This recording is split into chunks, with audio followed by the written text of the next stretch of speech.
Hello viewers, welcome back to Hema's ಅಡುಗೆ recipe. ನಾವೆಲ್ಲ ಚಿಕ್ಕವರಿದ್ದಾಗ ಇಡ್ಲಿಗೆಲ್ಲ ಸಾಂಬಾರು ಮಾಡ್ತಾನೆ ಇರಲಿಲ್ಲ. ನಮ್ಮ ಮಮ್ಮಿ ಯಾವಾಗಲೂ ಈ ರೀತಿಯಾದ ಸ್ವೀಟ್ ಟೊಮೆಟೊ ಗೊಜ್ಜು ಮಾಡೋರು. ನಾನು ಮೊನ್ನೆ ನಮ್ಮ ಮನೆಯಲ್ಲಿ ಮಕ್ಕಳಿಗೆ ಇದನ್ನು ಮಾಡಿಕೊಟ್ಟೆ. ಮಕ್ಕಳೆಲ್ಲ ಗಲಾಟೆ ಮಾಡ್ತಿದ್ದಾರೆ, ನೀನು ಮಾತ್ರ ಇಷ್ಟೊಂದು ಟೇಸ್ಟಿಯಾಗಿರೋ ಟೊಮೆಟೊ ಗೊಜ್ಜು ತಿಂದಿದ್ಯಾ, ನಮಗೆಲ್ಲ ಯಾಕೆ ಮಾಡಿಕೊಟ್ಟಿರಲಿಲ್ಲ ಅಂತ. ಸೊ ನಿಮ್ಮ ಜೊತೆನೂ ಈ ರೆಸಿಪಿನ ಶೇರ್ ಮಾಡಬೇಕು ಅಂತ ಹೇಳಿ ಶೇರ್ ಮಾಡ್ತಾಯಿದ್ದೀನಿ. ಮಕ್ಳಿಗಂತೂ ತುಂಬ ಇಷ್ಟ ಆಗುತ್ತೆ, ದೊಡ್ಡವ್ರಿಗೂ ಚೆನ್ನಾಗಿದೆ ಅನಿಸುತ್ತೆ. ನೀವು ಕೂಡ ಒಂದ್ಸರಿ ಟ್ರೈ ಮಾಡಿ. ಈ ಟೊಮೆಟೊ ಗೊಜ್ಜು ಇಡ್ಲಿ ಜೊತೆಗೆ ಅಲ್ಲ, ಚಪಾತಿ ಜೊತೆಗಂತೂ ಇನ್ನೂ ಚೆನ್ನಾಗಿರುತ್ತೆ. ಇದನ್ನು ಮಾಡೋದು ತುಂಬ ಈಸಿ, ಹಾಗೆ ತುಂಬ ಸಿಂಪಲ್ಲಾಗಿ ಮಾಡ್ಬೋದು.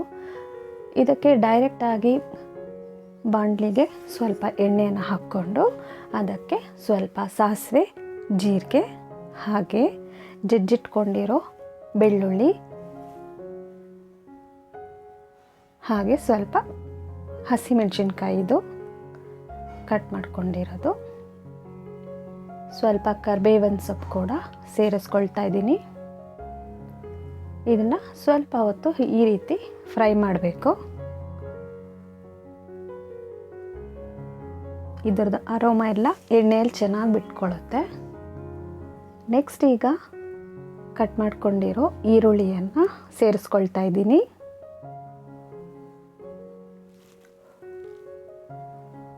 ಇದನ್ನು ಕೂಡ ಅಷ್ಟೇ ಲೈಟಾಗಿ ಫ್ರೈ ಮಾಡ್ಕೊಬೇಕು, ಬೇಗ ಸಾಫ್ಟ್ ಆಗಲಿ ಅಂತ. ಸ್ವಲ್ಪ ಸಾಲ್ಟ್ ಕೂಡ ಸೇರಿಸ್ಕೊಳ್ತಾ ಇದ್ದೀನಿ. ಹಾಗೆ ಈ ಹಂತದಲ್ಲೇ ನಾವಿದಕ್ಕೆ ಧನಿಯಾ ಪುಡಿನ ಸೇರಿಸ್ಕೊಳ್ಬೇಕು.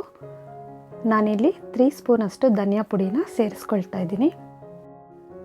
ನಮ್ಮನೆ ಧನಿಯಾ ಪುಡಿನಲ್ಲಿ ಅಮ್ಮ ಯಾವಾಗಲೂ ಧನಿಯಾ ಕಾಳು ಹಾಗೆ ಅರಿಶಿನ ಮಾತ್ರನೇ ಮಿಲ್ಗೆ ಹಾಕ್ಸಿ ಇಟ್ಟಿರ್ತಾರೆ.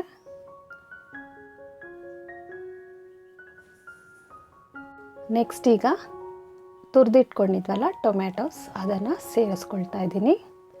ಅದನ್ನು ಕೂಡ ಚೆನ್ನಾಗಿ ಹಸಿ ವಾಸನೆ ಹೋಗೋವರೆಗೂ ಈ ರೀತಿಯಾಗಿ ಫ್ರೈ ಮಾಡ್ಕೊಳ್ಬೇಕು. ಈಗ ನೀರು ಮತ್ತು ಎಣ್ಣೆ ಎಲ್ಲ ಬಿಟ್ಕೊಂಡಿದೆ. ನೆಕ್ಸ್ಟ್ ಈಗ ಇದಕ್ಕೆ ನಮ್ಗೆ ಇನ್ನೊಂದು ಸ್ವಲ್ಪ ಬೇಕು ಅಂದರೆ ನೀರನ್ನು ಈ ರೀತಿ ಸೇರಿಸ್ಕೊಳ್ಬೋದು. ಇನ್ನೂ ತೆಳ್ಳಗಿರಬೇಕು ಅಂದರೆ ಇನ್ನೊಂದು ಸ್ವಲ್ಪ ನೀರು ಸೇರಿಸ್ಕೊಳ್ಬೋದು.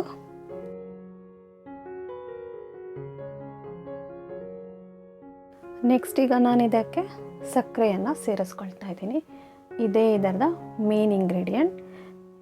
ಇದರಲ್ಲಿ ನಾನೀಗ ಒಂದು 5ರಿಂದ 6 ಸ್ಪೂನಷ್ಟು ಸಕ್ಕರೆಯನ್ನು ಸೇರಿಸ್ಕೊಂಡಿದ್ದೀನಿ. ಸಕ್ಕರೆ ಹಾಕಿ ಇದನ್ನು ಚೆನ್ನಾಗಿ ಫ್ರೈ ಮಾಡಿದಾಗ ಇದರ ಕಲರ್ ತುಂಬ ಚೆನ್ನಾಗಿ ಕಾಣಿಸುತ್ತೆ. ಉಪ್ಪೇನಾದರೂ ಬೇಕು ಅಂದರೆ ಸೇರಿಸ್ಕೊಂಡು ಇದನ್ನು ಚೆನ್ನಾಗಿ ಈ ರೀತಿಯಾಗಿ ಫ್ರೈ ಮಾಡಬೇಕು. ಮನೆಯಲ್ಲೆಲ್ಲ BP ಪೇಷಂಟ್ ಇದ್ದರೆ ಸ್ವಲ್ಪ ಉಪ್ಪನ್ನು ಈ ರೀತಿಯಾಗಿ ನೋಡ್ಕೊಂಡು ಹಾಕಬೇಕಾಗತ್ತೆ. ನಾವೆಲ್ಲ ಚಿಕ್ಕವ್ರು ಇರಬೇಕಾದ್ರೆ ಚಪಾತಿ ಜೊತೆ ಹಾಗೆ ಇಡ್ಲಿ ಜೊತೆ ಇದೇ ಟೊಮೆಟೊ ಗೊಜ್ಜನ್ನು ತೊಗೊಂಡು ಹೋಗ್ತಿದ್ವಿ. ನಮ್ಮ ಫ್ರೆಂಡ್ಸ್ಗೆಲ್ಲ ತುಂಬ ಇಷ್ಟ ಆಗ್ತಿತ್ತು. ಈಗ ಮಕ್ಳಿಗೂ ಇಷ್ಟ ಆಗಿದೆ, ಅವ್ರ ಫ್ರೆಂಡ್ಸಿಗೆ ಕೂಡ ಇಷ್ಟ ಆಗಿದೆ.